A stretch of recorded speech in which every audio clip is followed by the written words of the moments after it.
4 أشياء لها قيمة عظيمة ولكن لا زكاة فيها كما قال العلماء أخذا من كلام سيد الأنبياء محمد صلى الله عليه وسلم.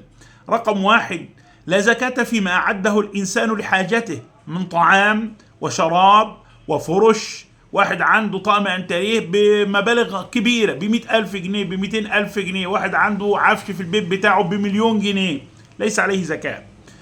وكذلك السكن، واحد عنده مساكن، عنده بيوت بدل البيت 1 و2 و3، لا زكاة فيها ما لم تعد للتجارة أو للأجرة، وسوف نتعرف على ذلك بعد في رقم 2 و3 بإذن الله رب العالمين. السيارات، الثياب، مهما على ثمنها فلا زكاة فيها، إلا حلي النساء ففيه خلاف بين العلماء، فريق قال فيه زكاة وفريق قال لا زكاة فيه، والأحوط ولبراءة الذمة أدي الزكاة فيه، وإن أخذت بالرأي الآخر فلا حرج عليه.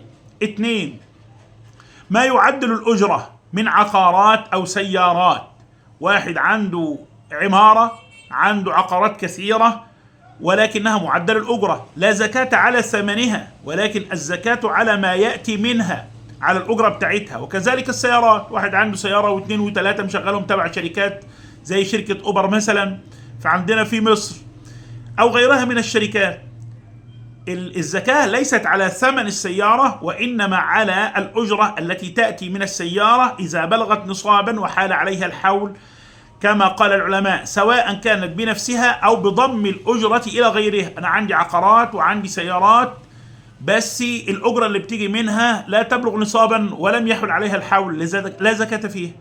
طيب عندي عقارات وسيارات وعندي دخول تانية، لما جمع الدخل بتاعي كله مع بعضه ويحل عليه الحول سيصير مالا بلغ النصاب وحال عليه الحول، يبقى فيه الزكاة. طيب أقول لي يا شيخ، طب أنا ممكن أخرج بعض الصدقات من هذا المال، أنا بدخل كبير بس مصاريفي كتير وما بيحلش علي الحول ولا تجب علي الزكاة، هل أخرج صدقات؟ نعم، قال النبي صلى الله عليه وسلم: ما نقص مال عبد من صدقة.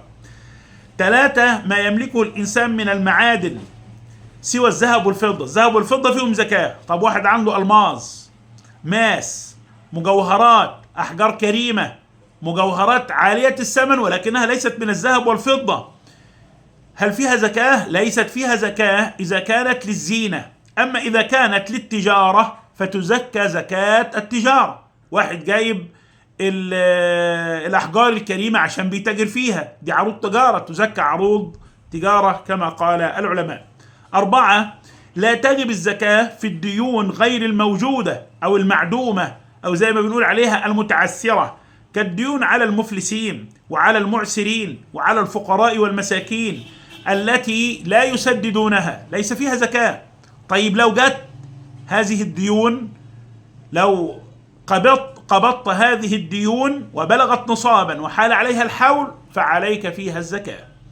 وطبعا الزكاة نماء للمال، قال الكبير المتعال: خذ من أموالهم صدقة تطهرهم وتزكيهم بها وصل عليهم إن صلاتك سكن لهم. والزكاة تزيد المال بإذن الله رب العالمين. جزاكم الله خيرا، لا تنسوني من صالح دعائكم، أحبكم في الله، والسلام عليكم ورحمة الله وبركاته.